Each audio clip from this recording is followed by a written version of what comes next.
seules dans leur tête, en fait, au moment où elles viennent dans une association.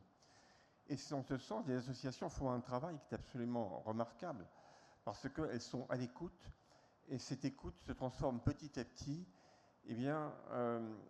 en capacité de faire évoluer une femme qui ne sait plus qui elle est. C'est ça la grosse difficulté. Et quand on dit qu'elle ne sait plus qui elle est, ça me rappelle aussi ce que j'ai entendu, ce que monsieur le procureur a dû entendre à longueur de journée à une époque.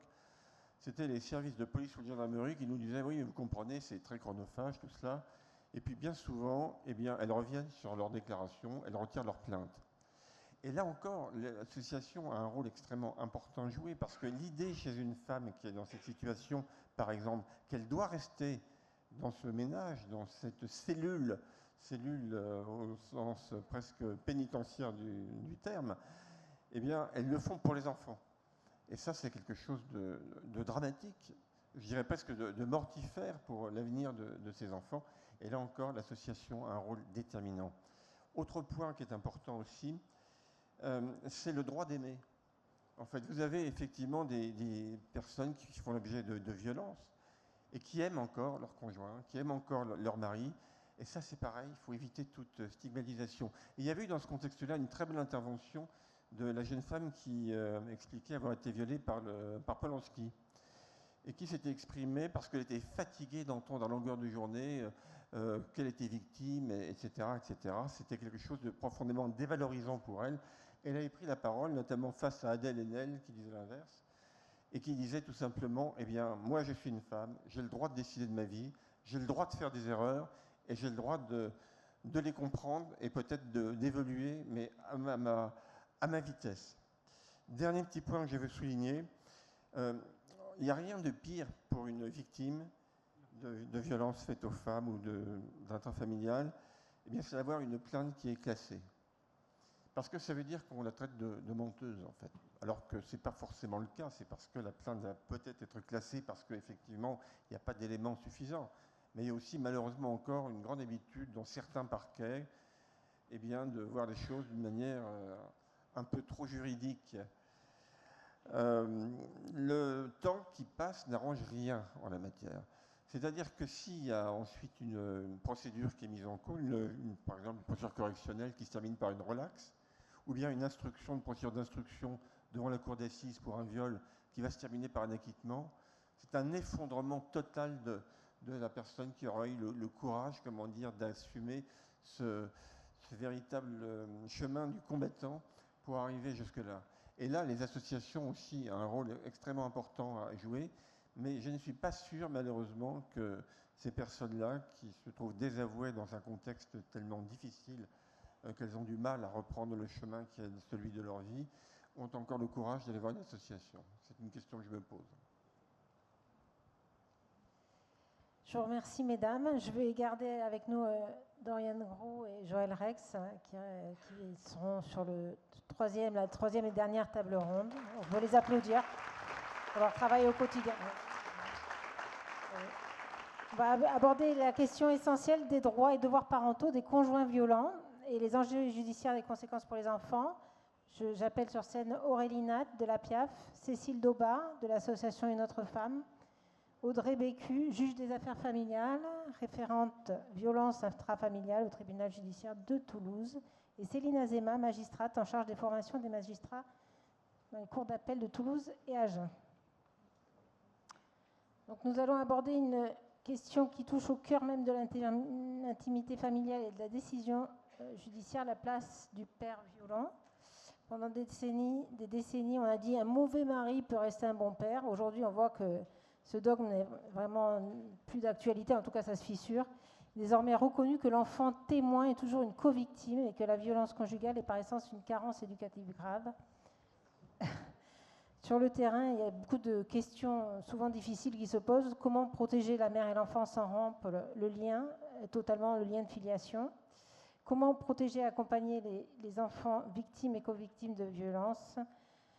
Et la question de l'autorité parentale qui se pose aujourd'hui aussi avec notamment la loi du 18 mars 2024, et ces nouvelles dispositions. Voilà, les associations accompagnent parents et enfants et portent leur voix, et la justice représentée ici doit prendre des décisions tranchées. Et donc c'est bien que nous puissions interagir sur ces questions-là. Joël Rex, je reviens vers vous. Vous êtes au cœur de l'interaction entre parents et enfants lors des fameuses visites médiatisées.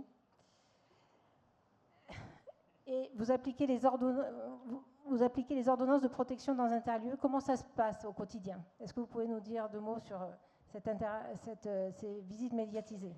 Alors, au sein d'LPE? Oui, voilà. 2 mots, ça va être un peu dur, mais 3 peut-être.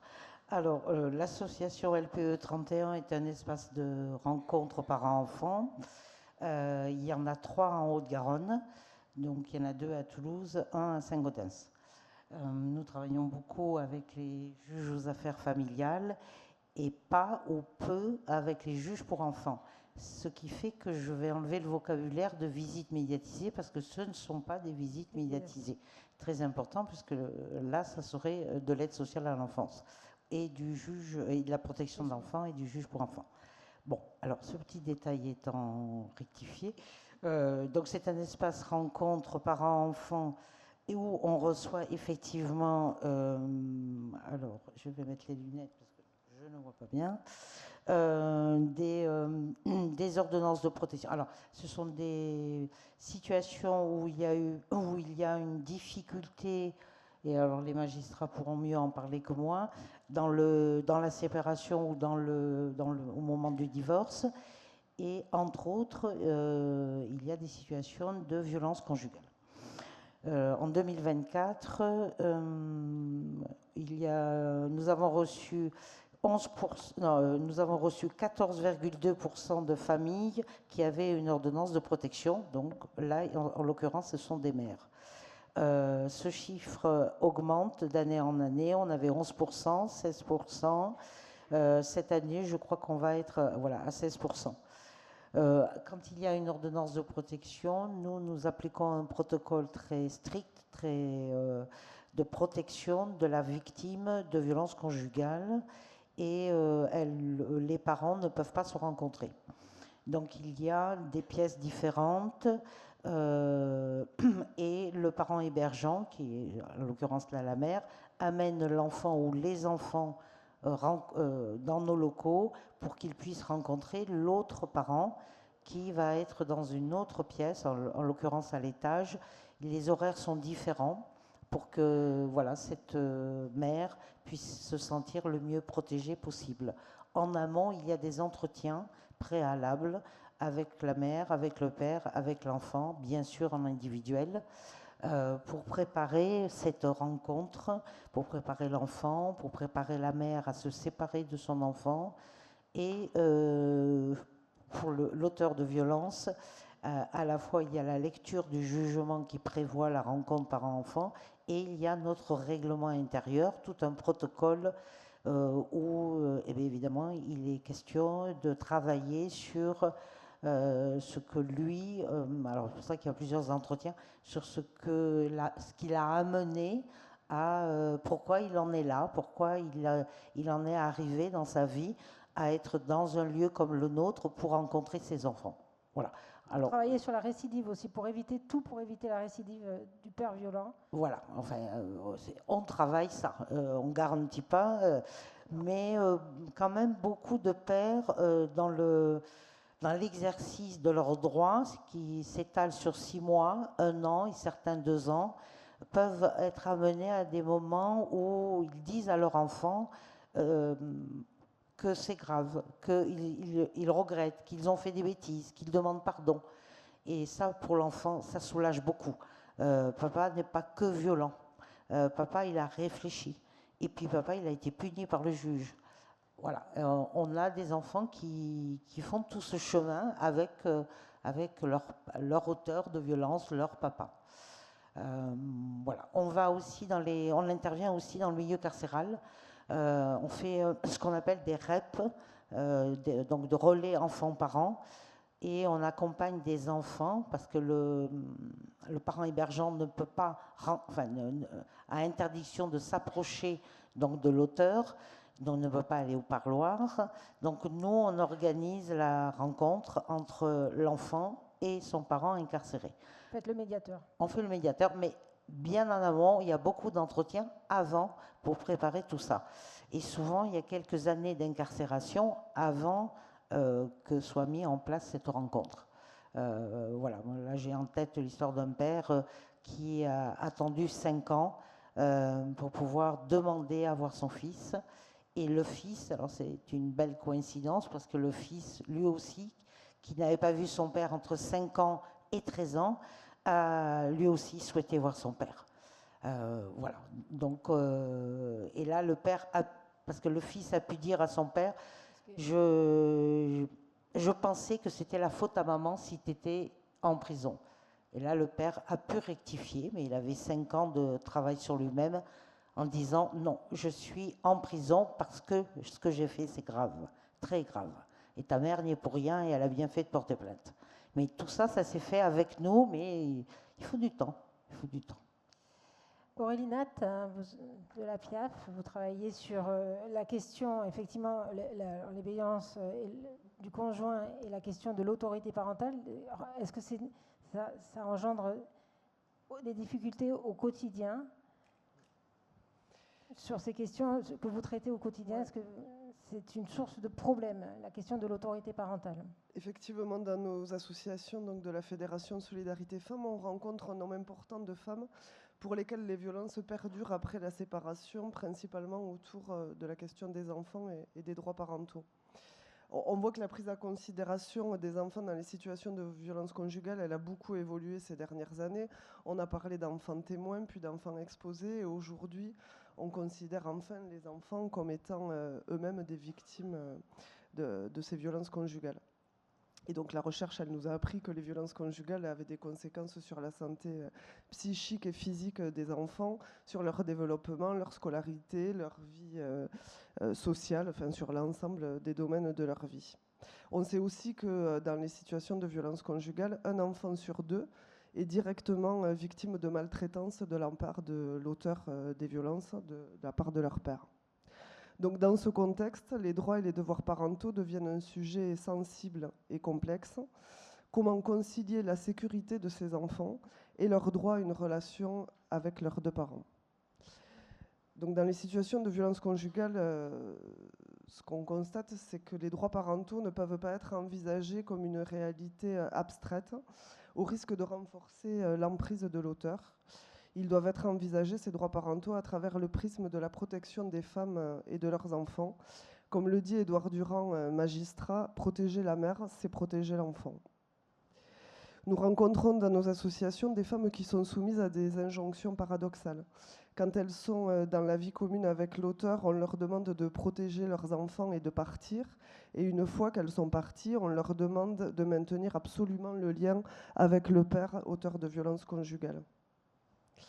Par ailleurs, les études sur la parentalité en contexte de violence conjugale ont mis en lumière que la coparentalité, principe premier lors des séparations, peut constituer un moyen de contrôle pour les auteurs de violences conjugales pour maintenir l'emprise sur leur famille. Ils utilisent l'enfant. L'emprise sur l'ensemble de la famille est contrôlée, même après la séparation, leur ex-partenaire et les enfants. Les femmes et les enfants que nous rencontrons en font la douloureuse expérience. Le film Jusqu'à la garde de Xavier Legrand illustre magistralement cette question. On y voit un père qui se présente comme victime de la mère qui l'empêche de voir ses enfants. Et ce mythe de la mère qui veut séparer le père des enfants est tenace dans la société et il est également tenace dans la représentation des professionnels. Or, notre expérience, à travers l'animation de groupes parentalité dans nos associations, nous démontre que les mères qui ont été victimes de violences conjugales veulent majoritairement maintenir le lien entre l'enfant et le père, mais elles souhaitent en même temps être protégées, elles et leurs enfants. Donc ces études auprès des auteurs de violences conjugales, ils nous disent que souvent, massivement, ces auteurs restent dans un déni de leur violence et des répercussions de ces violences sur l'entourage. Il y a actuellement un documentaire sur Arte, Je vais te tuer, qui illustre bien l'état d'esprit dans lequel ces auteurs sont au moment où ils sont convoqués par la justice. C'est des auteurs qui ont tendance à se victimiser et à se présenter comme des pères bafoués dans leurs droits. Il est d'ailleurs souvent question de droit des pères, mais peu souvent de devoir, et on vous remercie d'avoir mis ce mot à cette table ronde ce soir. Car le devoir de tout parent n'est-il pas d'assurer la sécurité physique et psychologique de son enfant ? Et dans ce sens, on peut légitimement s'interroger sur les compétences parentales d'un père qui utilise la violence au sein de la famille. Il va donc s'agir pour les professionnels d'évaluer le risque, d'évaluer si la motivation de ce père à faire valoir ses droits parentaux est bien une implication réelle auprès de son enfant ou s'il est dans une volonté de garder le contrôle sur sa famille. On voit bien là l'importance de la formation des professionnels sur ce sujet. D'ailleurs, vous parliez des espaces rencontres. Au printemps dernier, on a été sollicité par la Fédération française des espaces rencontres pour débuter un travail dans ce sens. Et on voit l'importance d'un tel travail puisque une actualité locale nous démontre à travers le fait qu'un père a réussi à enlever son enfant lors d'une visite dans un espace rencontre. Bon, on peut se rassurer. Voilà, le père a été retrouvé très rapidement et on a réussi à récupérer d'abord l'enfant et le père évidemment, mais avant qu'il puisse quitter le territoire. Voilà, le père a été retrouvé en Espagne et aujourd'hui l'enfant est auprès de sa mère. Mais cet exemple nous montre l'importance de la vigilance à avoir en matière de droits parentaux dans un contexte de violence conjugale. Alors on sait qu'il est difficile de penser la parentalité de façon différente, qu'il est difficile de remettre en question ce principe de la coparentalité, mais on peut s'appuyer sur les travaux de Karen Sadlier, qui est psychologue, et qui, dans les situations de violence conjugale, nous invite à penser une parentalité en parallèle. On parle ces derniers temps, et à juste titre, beaucoup des violences faites aux enfants, et il nous semble essentiel de mettre en place un principe de précaution pour être dans une réelle protection des enfants victimes de violences conjugales. Madame Dauba, vous aussi, vous intervenez, vous avez de l'association Une autre femme, vous intervenez donc auprès des victimes.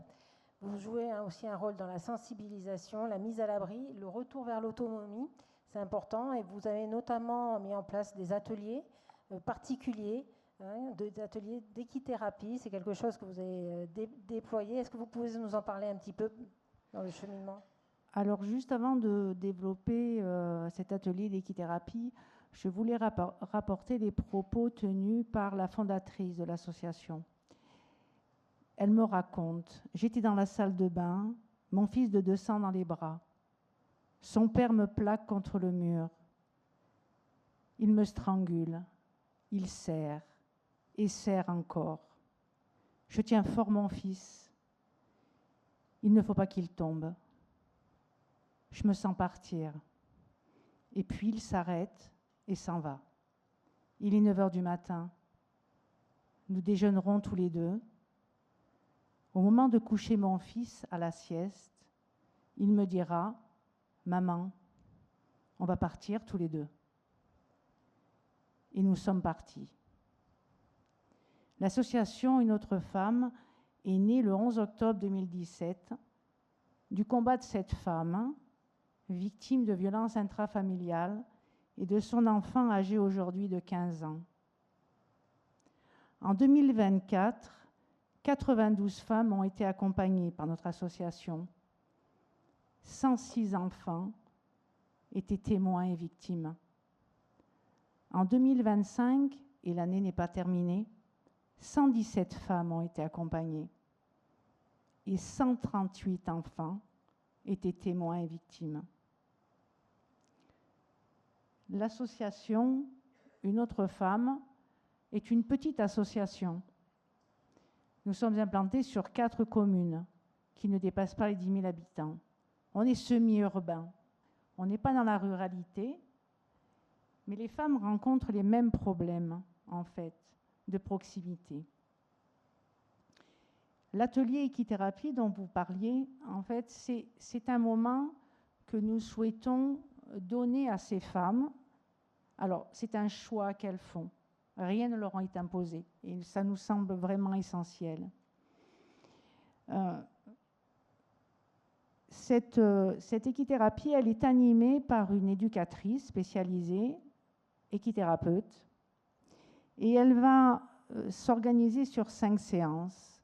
La première séance, c'est la mère et l'enfant, ou les enfants. La seconde séance, c'est l'enfant. La troisième séance, c'est l'enfant. La quatrième séance, c'est la mère seule. Et la 5e séance, c'est la mère et l'enfant. Il y a la possibilité de partir en week-end, un bivouac. En fait, ce dont on a réfléchi, c'est que souvent la relation mère-enfant a été, comment dire, Fragilisée. Merci, fragilisée par cette violence. Et en fait, ces temps un peu de répit et d'apaisement, c'est de retrouver le lien qu'il peut y avoir entre une mère et son enfant.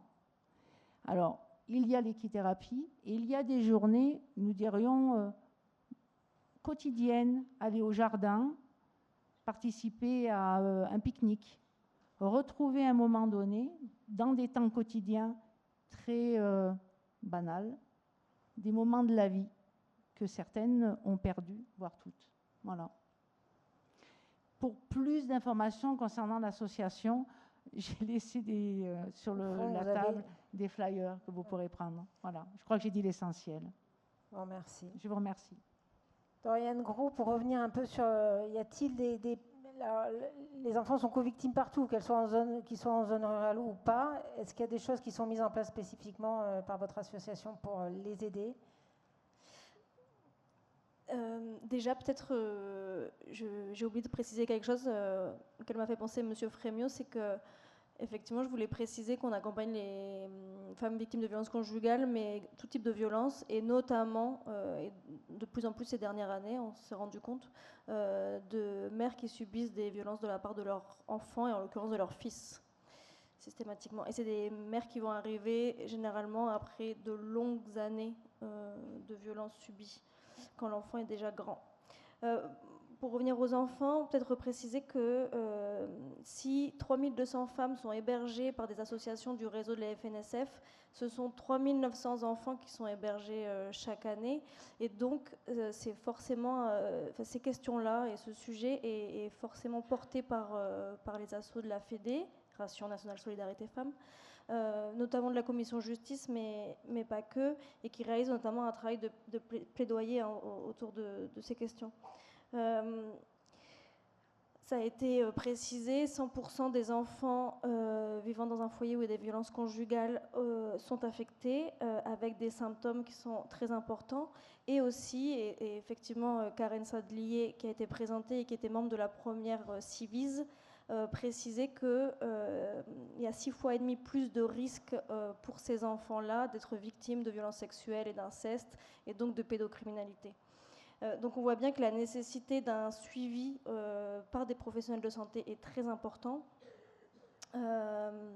Mais encore une fois, ce qui est précisé, c'est que, contrairement à ce qu'on pourrait penser, être accompagné par un ou une psychologue notamment qui n'est pas formé au sujet peut avoir des conséquences très graves et notamment augmenter les symptômes, aggraver les symptômes.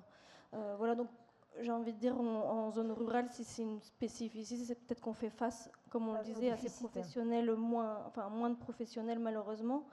Et peut-être préciser que lors des séparations avec une autorité parentale partagée, ça peut être un frein pour les enfants concernés de recevoir des soins adaptés, parce que quel sera l'intérêt d'un père agresseur que son enfant soit suivi par un professionnel de santé formé qui pourrait rédiger des certificats médicaux qui ne seraient pas à son avantage à lui. Un des défis récurrents qu'on a encore, nous, quand même, dans les associations, c'est vraiment de pouvoir expliquer la différence entre un conflit de séparation et des violences. Et aussi de faire connaître les stratégies des agresseurs qui d'ailleurs, face à différents professionnels, peuvent très bien se contenir pendant 1 heure. Ils ne le feront pas forcément pendant des semaines et des semaines de suivi, mais pendant 1 heure, effectivement, peuvent très bien se contenir. Et des réactions du coup des enfants et des femmes qui peuvent paraître complètement disproportionnées. Et puis aussi, j'ai envie de dire, quand on appartient à une classe sociale favorisée, les pères ont d'autant plus de ressources pour contrôler ce qu'ils donnent à voir de leur vie privée. Donc ça, c'est vraiment des éléments quand même à avoir en tête. Nous, on travaille avec le point rencontre parents-enfants de l'association Écoute-moi grandir à Saint-Gaudens. En fait, le fait de connaître leur travail, ça favorise aussi l'accompagnement qu'on peut avoir auprès des femmes qui, généralement, nous sollicitent en amont de ces rencontres-là. On peut leur expliquer le fonctionnement, les rassurer aussi sur le fait que les professionnels vont veiller à ce qu'elles ne rencontrent pas monsieur. En tout cas, c'est ce qui est fait effectivement à Saint-Gaudens. Donc les préparer à ces moments-là. Et puis, elles vont aussi venir généralement après, et notamment quand ça a des conséquences sur les enfants, une agressivité, des cauchemars, etc., pour être orientées et savoir vers qui se tourner dans ces situations-là. Donc bien sûr vers des médecins formés si possible, vers des avocats, avocates.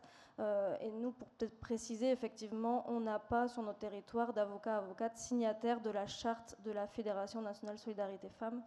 Ce qu'on peut regretter. Il y a du barreau à faire sur ces questions-là, alors. Ouais, mais d'ailleurs, pour aller plus loin sur le sujet, parce que je sais que j'ai pas beaucoup de temps, vraiment, on vous invite à la table ronde sur la spécificité des violences conjugales en zone rurale et des conséquences chez les enfants, et au vernissage de l'expo photo sur le traitement socio-judiciaire, notamment des enfants victimes de violences conjugales, donc le 5 décembre prochain au conseil départemental et à la maison de ma région de Saint-Gaudens.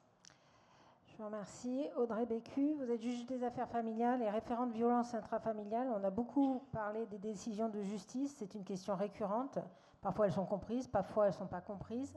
La question de l'autorité parentale, on l'enlève pas. Est-ce que vous pouvez nous dire un petit peu comment vous travaillez et comment vous travaillez peut-être à être bien compris dans vos décisions au quotidien?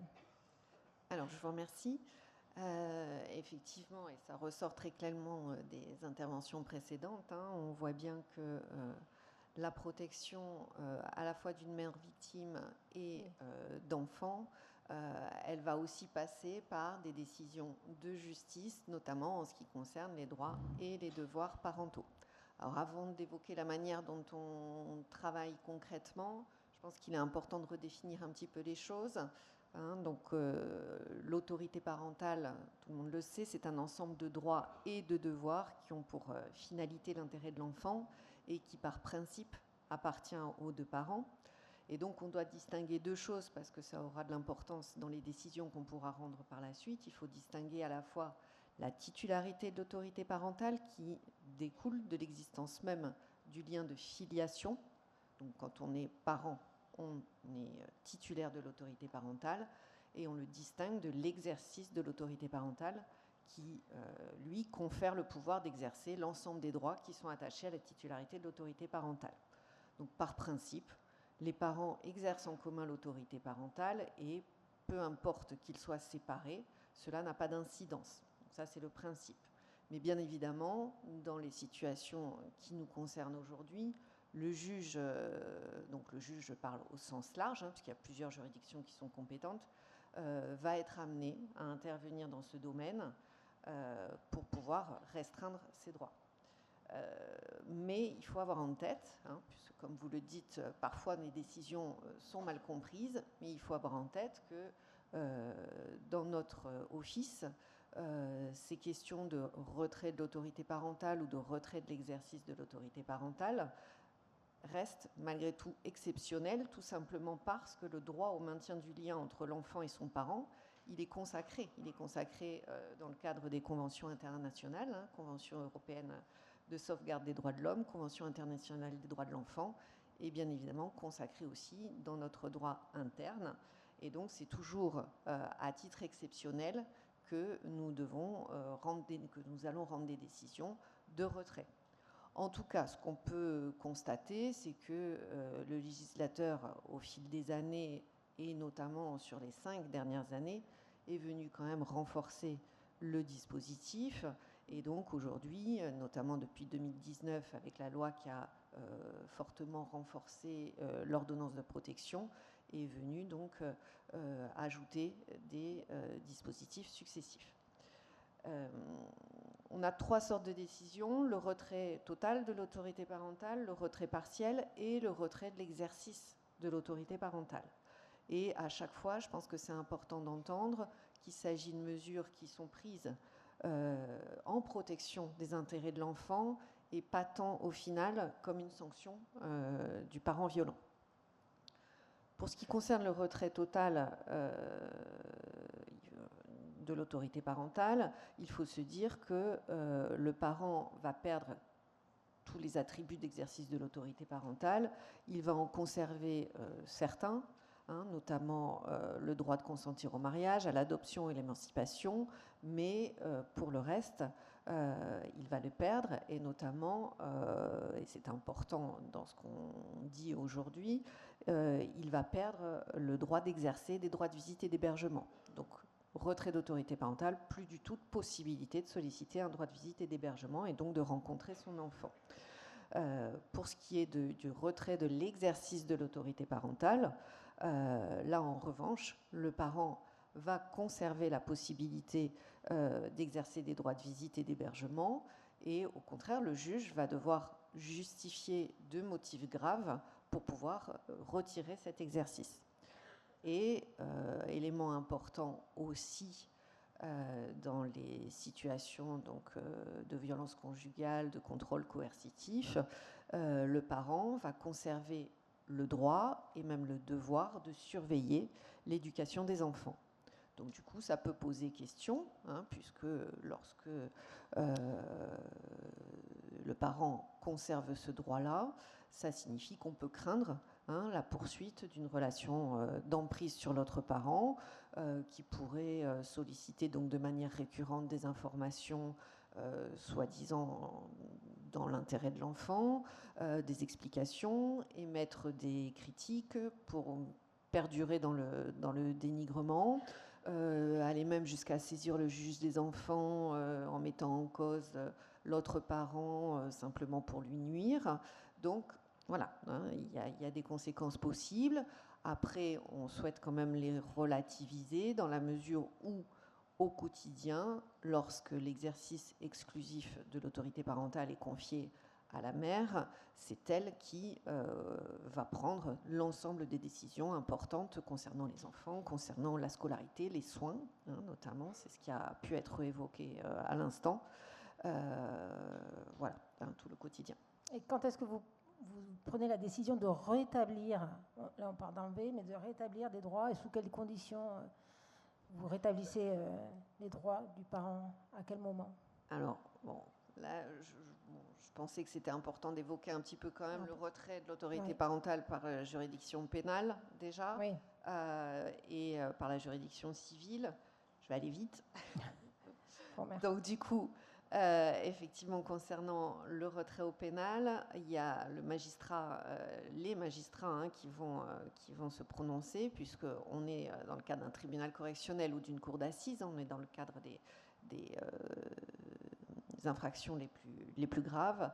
Pour certains cas, le retrait va devoir être ordonné obligatoirement par la juridiction. Donc la condamnation d'un parent, donc on parle de crime ou d'agression sexuelle incestueuse sur son enfant, ou un crime commis sur l'autre parent. Donc là, on est vraiment sur les cas graves, féminicide, viol, voilà. Et donc, ce qui est important de noter, c'est que maintenant, le législateur, il a quand même prévu ça comme principe. C'est une obligation, et si le tribunal considère que l'intérêt de l'enfant, c'est quand même que son parent conserve l'autorité parentale, il va devoir le justifier. On a un deuxième palier, c'est dans certaines infractions, là, les magistrats, ils doivent se prononcer sur le retrait de l'autorité ou de l'exercice, c'est-à-dire qu'ils n'ont aucune obligation, mais en revanche, ils ont l'obligation de penser la question. Ça va être mis dans les débats, chacun va donner son avis, et il faudra se prononcer. Donc là, on est sur les cas de condamnation pour un délit commis sur son enfant, autre qu'une agression sexuelle. Et le troisième cas, ça va être la possibilité d'ordonner le retrait de l'autorité parentale ou de l'exercice, c'est-à-dire en fonction de la situation. Et donc là, c'est les cas de condamnation autres, et notamment sur les parents. Donc on est sur le cas typique des violences conjugales. Oui, juste là-dessus, on s'est rendu compte, donc moi je travaille maintenant à l'École nationale de la magistrature. Donc, la formation des magistrats. Donc, dans la formation des magistrats, et on s'est rendu compte que malgré ces évolutions législatives, finalement, des décisions de retrait de l'autorité parentale ou des décisions confiant l'exercice de l'autorité parentale à un seul parent étaient très peu prononcées. Donc il y a des raisons qu'on pourrait expliquer là-dessus, mais notamment parce que les juridictions elles interviennent sur des temps différents, parce que aussi il y avait un vrai besoin de formation en fait des collègues qui avaient besoin bien tous de parler le même langage, de maîtriser ce qu'Audrey Bécu vient de vous expliquer en des termes très clairs, voilà, pour savoir pour un juge pénal, se prononcer sur l'autorité parentale, c'était pas si naturel que ça, je pourrais dire. C'est une question qui était souvent laissée au juge aux affaires familiales, au juge des enfants, et très souvent, quand un juge civil est saisi en dehors de l'action pénale, eh bien, le juge pénal va dire moi, je n'ai pas forcément tous les éléments pour me prononcer, je ne sais pas ce qui relèverait exactement de l'intérêt de l'enfant, je vais laisser ça à mes collègues. Or, ça a des incidences ensuite parce que, Audrey vous l'expliquera, je donnerai la parole de nouveau, ça a des incidences parce qu'on ne peut pas le prononcer aussi facilement ensuite qu'au moment de l'audience pénale, en réalité, ce retrait notamment. Et donc, des formations ont été mises en place, que ce soit au niveau de la formation initiale des magistrats, c'est-à-dire quand on devient magistrat. Moi, je suis devenue magistrat il y a 20 ans. Il y a 20 ans, on me parlait du syndrome de l'aliénation parentale comme d'une hypothèse qui était entendable, vérifiable et qu'il fallait questionner quand on pouvait avoir le sentiment, lors des audiences, qu'une femme pouvait s'accaparer les enfants. Voilà. Ça, c'était quelque chose qui était enseigné il y a 20 ans. Voilà. Aujourd'hui, il y a des cycles de formation sur les violences intrafamiliales où sont conviés donc de façon transversale. C'est pas systématique dans la formation des magistrats.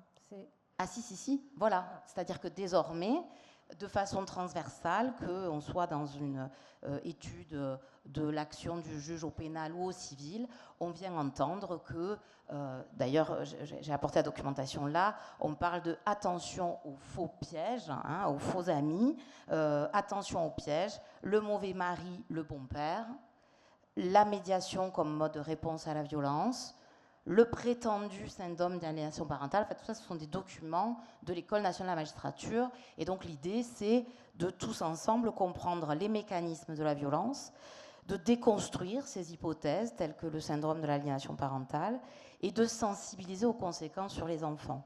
Effectivement, moi, j'ai été longtemps juge des enfants, et j'enseignais cette fonction-là à l'École nationale de la magistrature, et on venait dire, voilà quelles sont les conséquences sur le développement de l'enfant. Donc, effectivement, quand il y a un conjoint violent, on doit s'interroger sur l'impact que ça a sur les enfants.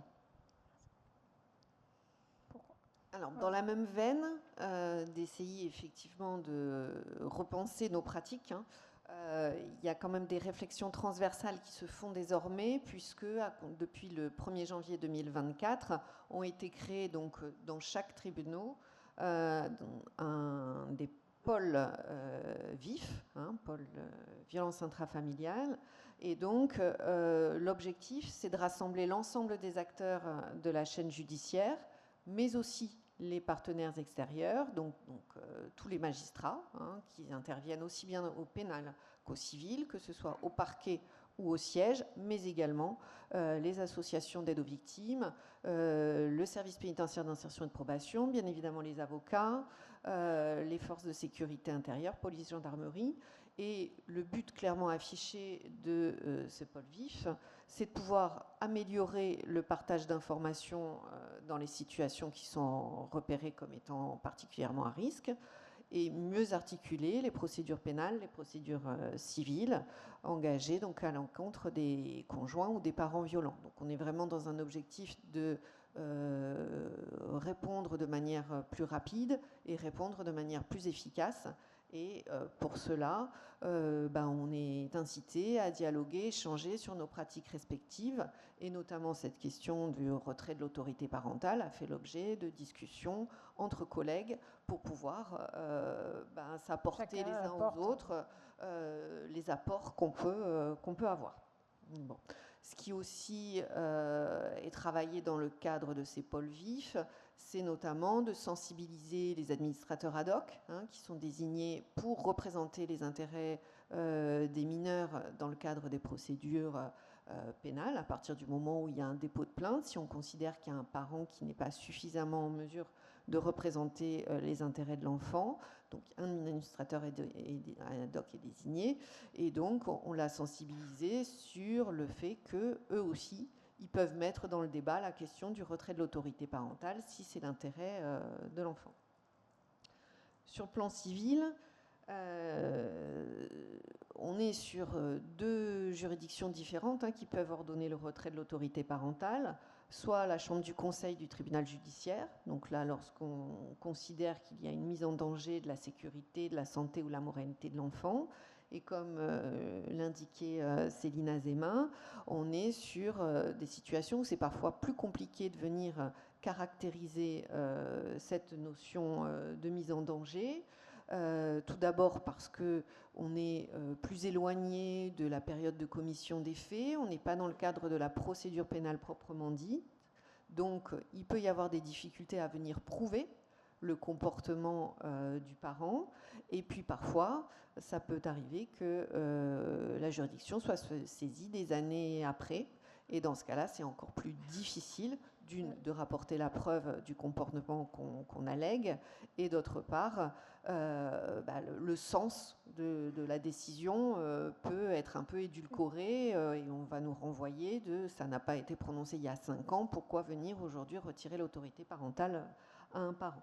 Donc, bon. Et après, le deuxième acteur, c'est le juge aux affaires familiales qui, lui, quasi au quotidien, est confronté aux situations de violence conjugale, aussi bien dans le cadre de la procédure spécifique de l'ordonnance de protection, mais aussi dans notre quotidien, dans notre contentieux quotidien, le hors-divorce, les procédures de divorce. Et donc là, la question de l'exercice de l'autorité parentale exclusive se pose. Sachant que, comme je l'ai indiqué tout à l'heure, ça reste très encadré, ça doit rester exceptionnel, et donc à chaque fois, le juge doit se poser la question de l'intérêt de l'enfant, puisque c'est le critère pour que la loi nous permette de prononcer l'exercice exclusif de l'autorité parentale qui reste exceptionnel. Donc on doit motiver notre décision, et donc bien évidemment, l'existence de violences, qu'elles soient physiques, psychologiques, les pressions sur l'autre parent sont des éléments d'appréciation essentiels, et bien évidemment aussi les violences sur les enfants ou les méthodes éducatives qui sont inappropriées. Ce que je souhaite pointer, c'est que dans le cadre des ordonnances de protection, beaucoup de choses ont évolué, les mesures ont été renforcées, enrichies. Mais en revanche, sur la question de l'exercice de l'autorité parentale, il n'y a eu aucune disposition spécifique. Il n'a pas été prévu un dispositif par principe d'exercice de l'autorité parentale exclusif par le parent qui est victime. Et donc, du coup, on se retrouve à devoir toujours appliquer les mêmes critères et toujours devoir se questionner sur est-ce que c'est bien l'intérêt de l'enfant, est-ce que c'est bien à titre exceptionnel. Par contre, pour revenir à des choses concrètes dans le cadre de notre travail au quotidien, on peut assurer qu'au fil des années, et notamment parce que nous avons tous connu des formations de manière de plus en plus pointue. Donc la jurisprudence au sein de la juridiction de Toulouse, mais sur le plan national aussi, hein, s'est vraiment modifiée. Et aujourd'hui, lorsque nous sommes saisis d'une ordonnance de protection, et dès lors que la demande d'exercice exclusif de l'autorité parentale est faite, elle est quasi systématiquement accordée. Je vais vous demander de conclure, s'il vous plaît, Mme Bécu, parce que, excusez-moi, c'est vrai que c'est... Alors, on peut peut-être parler de la restauration voilà, rapidement, oui. Pour rester quand même sur des éléments voilà, qui ne soient pas définitifs et considérer qu'il y a quand même du travail qui est possible. Toutes ces mesures, elles sont réversibles. Donc, effectivement, on peut rétablir l'autorité parentale, donc soit si elle a été retirée, soit l'exercice de l'autorité parentale. Et donc, ce que je souhaitais indiquer, c'est qu'évidemment, il va falloir justifier de circonstances nouvelles et que tout ça, ça rejoint un petit peu ce qui a été dit tout à l'heure, ça prend du temps. Hein, donc, c'est important que le juge, lorsqu'il est saisi, il puisse avoir une vision globale du chemin qui a pu être parcouru. Hein, et donc pour cela, de s'appuyer aussi sur des dispositifs d'aide à la décision, que sont éventuellement les mesures d'investigation, les mesures d'enquête sociale, les mesures d'expertise psychologique, qui permettent plusieurs mois et souvent plusieurs années après de pouvoir vérifier où en est l'auteur de violence. Est-ce qu'il a avancé, lui, dans son cheminement, dans sa prise de conscience? Est-ce qu'il a pu travailler sur sa parentalité aussi, hein? Donc même quand on a été évoqué des parentalités en parallèle, c'est aussi ça, c'est de pouvoir continuer à travailler sur sa parentalité, même si on n'a pas l'autorité parentale et même si on n'a pas forcément de droit de visite. Et dans ces cas-là, il y a des situations où on peut revenir à une coparentalité, parce que un travail de confiance, un travail de respect peut à nouveau se faire. Oui, allez-y. On voulait juste donner quelques mots de conclusion aussi sur le fait que ce qu'on observe quand même, c'est que les magistrats se saisissent de plus en plus de ces questions, que l'enjeu quand même majeur, donc ça va être de continuer à former. Alors là maintenant on forme en formation initiale, mais les magistrats qui ont 20 ans d'expérience, il faut les former aussi. On s'y emploie localement là avec l'Observatoire départemental des violences faites aux femmes l'année dernière, par exemple, l'année dernière scolaire, mais c'était en juin en réalité. On a organisé une formation sur le contrôle coercitif et qui a rassemblé les magistrats, les avocats, les enquêteurs, les travailleurs sociaux, etc., etc. On était 250 à cette formation pour tous parler le même langage et donc comme ça on va avancer. Hein. Il y a aussi des expérimentations comme celles qui sont faites sur la cour d'appel de Poitiers avec des chambres de vif, des chambres violences intrafamiliales qui permettent au juge pénal, au juge civil, eh bien, de rendre les décisions dans un même temps et d'être informé sur les situations, parce que si on n'a pas les éléments pour statuer, bien sûr que ça va être un frein à la décision. Si on ne connaît pas la situation pour le juge civil au pénal de ce qui se passe devant le JAF ou devant le juge des enfants, ça va être un frein pour décider. Je vais laisser les mots de la fin à M. Frémiot, qui va conclure cette soirée. Tout d'abord, je voudrais remercier Mme Marchand-Bailey et M. Vincini de me donner la possibilité de conclure cette soirée qui était particulièrement riche, je trouve, en fonction des différentes interventions qu'il y a eu, qui étaient très diverses et qui permettent d'avoir une idée un peu plus précise sur la situation. Premier constat, c'est qu'aujourd'hui, il y a plus de 400 000 femmes qui font l'objet de victimes de violences parentales, de violences sexuelles, de violences, comment pourrais-je dire ça, intrafamiliales. Voilà. 400 000. C'est évidemment pas le nombre de personnes qui portent plainte. Il n'y a qu'une frange extrêmement réduite de ce pourcentage-là qui va se décider à déposer plainte. Après, comme on l'a vu, des difficultés extraordinaires pour prendre la décision ultime de se signaler, d'aller dans une association ou de se rendre dans un commissariat ou dans une gendarmerie. Alors aujourd'hui, en fait, on parle de ces féminicides, mais ce terme aussi, voyez-vous, cache peut-être un petit peu la réalité des choses, parce que derrière les féminicides, qu'est-ce qu'il y a? Ben, il y a des meurtriers et il y a des assassins. Et le terme global ne permet pas de faire la différence. Mais lorsqu'on est face à des auteurs de violence ou des auteurs en fait, qui vont terminer leur vie de couple, l'un en prison et l'autre sur une table d'autopsie, bien souvent, en fait, le terme féminicide ne rend pas compte exactement de ce qui se passe. Et c'est important parce que vous insistiez tout à l'heure, Madame Marchand-Bailey, sur la nécessité pour les médias de s'impliquer, d'expliquer un petit peu ce qui se passe. C'est vrai, ils le font, mais je pense qu'on mériterait peut-être parfois de comprendre qu'il n'y a pas qu'une violence genrée, il y a parfois autre chose, c'est la loi du plus fort, tout simplement, qui s'applique. Et ça, c'est quelque chose qui est absolument maintenant identifiable dans notre société. En fait, la violence, elle déborde de partout. Elle submerge, elle nous submerge, elle va jusqu'à tuer nos enfants. C'est une violence, en fait, qui devient presque endémique et qui progresse d'année en année. Et c'est la raison pour laquelle, comme d'habitude, je pense qu'il faut essayer de se retourner un petit peu sur ce phénomène et pour comprendre effectivement qu'un terme ne saurait permettre de suffire pour traiter en fait, d'un ensemble de choses. Je me suis rendu compte depuis des années, en travaillant sur ce sujet, qu'on avait bien évidemment privilégié, lorsqu'on a décidé de passer à l'acte, ce qui a quand même été assez long, à traiter véritablement les violences faites aux femmes. Violences physiques, bien sûr, et déjà extrêmement difficile à caractériser parce qu'il faut toute une série d'éléments. Il faut d'abord tomber sur les bons interlocuteurs parce que, pardonnez-moi, aujourd'hui encore, c'est une loterie.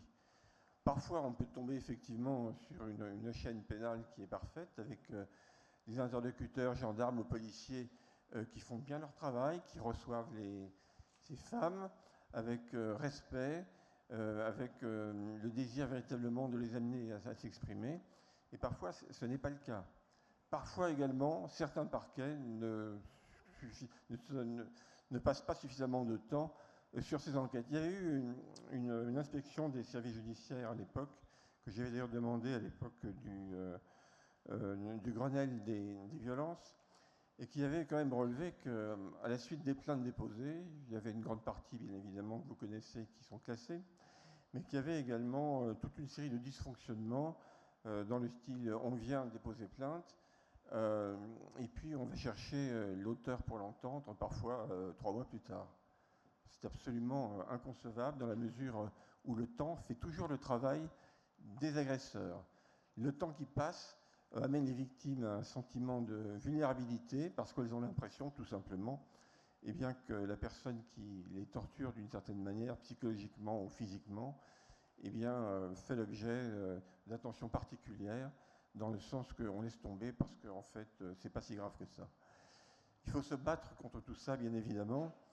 Et ce qui est important aujourd'hui de voir, c'est qu'à côté de ce travail que l'on doit continuer à réaliser sur ces violences physiques, eh bien, on s'aperçoit, pour finir, qu'on a peut-être pris les choses à l'envers. Parce qu'il n'existe pas de violence physique sans un prélude de violence psychologique. Et Dieu sait si le délit de harcèlement et de violence psychologique a été difficile à mettre en place. Je me souviens de m'être rendu plusieurs fois à la chancellerie dans les contextes de groupes de travail, et on avait véritablement d'abord un refus des associations professionnelles de magistrats qui étaient absolument opposées à ce que l'on crée un délit sur le sujet, sous prétexte que c'était trop difficile à caractériser. Bon, on a réussi à s'occuper de cela dans les entreprises, notamment en matière de harcèlement. Je ne vois pas pourquoi on ne pourrait pas le faire dans la vie civile. Deuxièmement, ce qui est important, c'est d'essayer, pour lutter contre ces violences physiques, bien évidemment, c'est d'être particulièrement attentif à tout ce qui touche la violence psychologique. Parce que c'est le prélude nécessaire.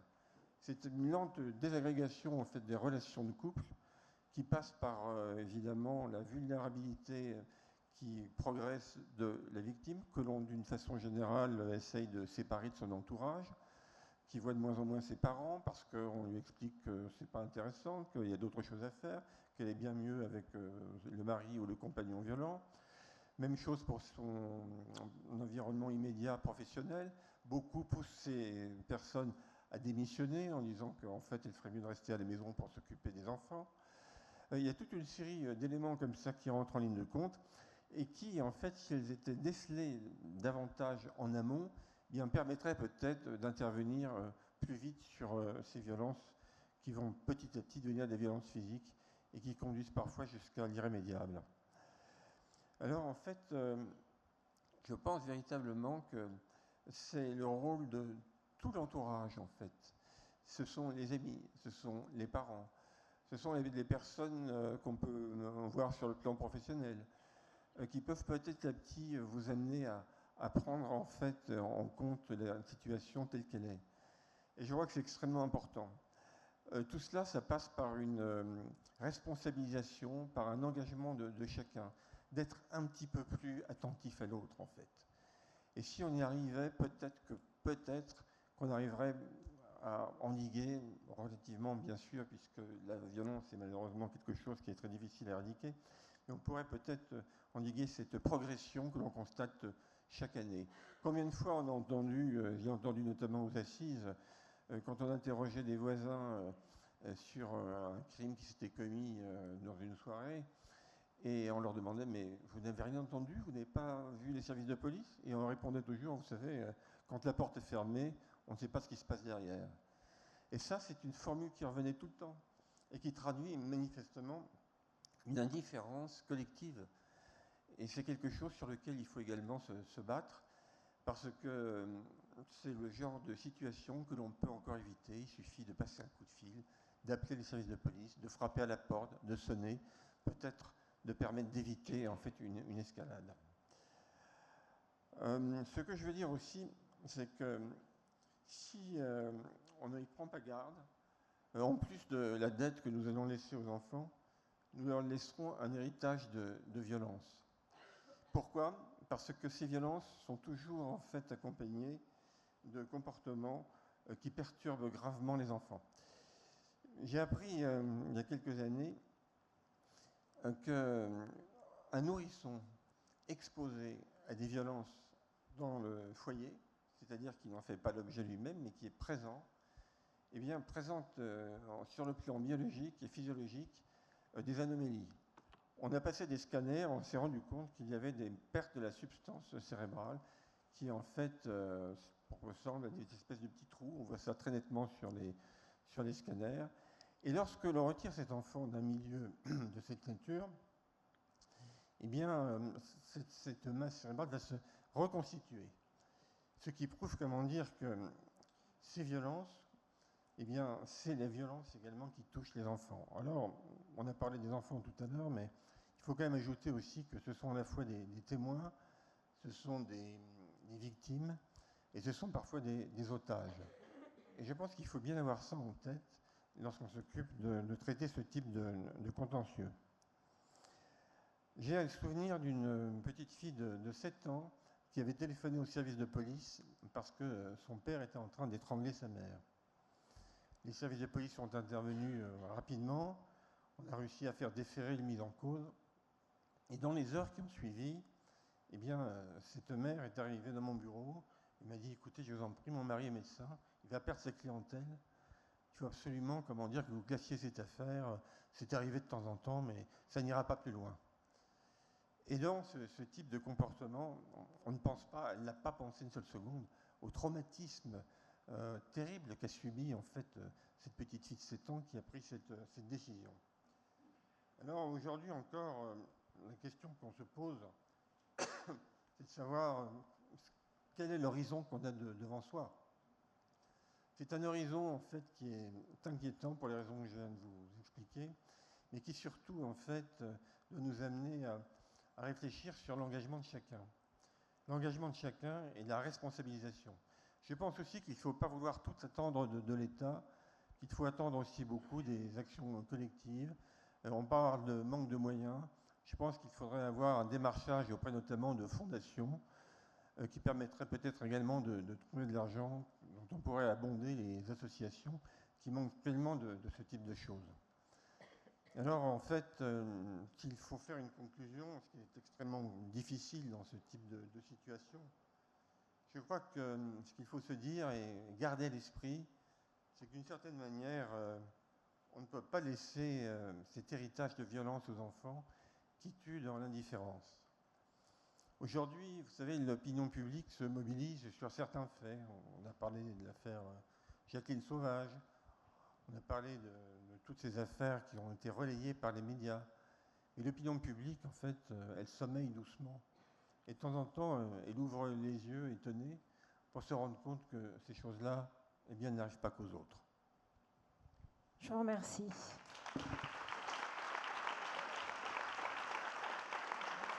C'est la fin de cette première table ronde. Il est tard. J'espère que vous avez appris des choses. Moi, en tout cas, j'ai appris plein de choses. Je remercie tous nos intervenants. Et je vous souhaite une bonne fin de journée. Et je vous dis à l'année prochaine. Et même avant, j'espère, pour d'autres aventures, notamment à Saint-Gaudens. N'oubliez pas d'aller à Saint-Gaudens. Je vous remercie.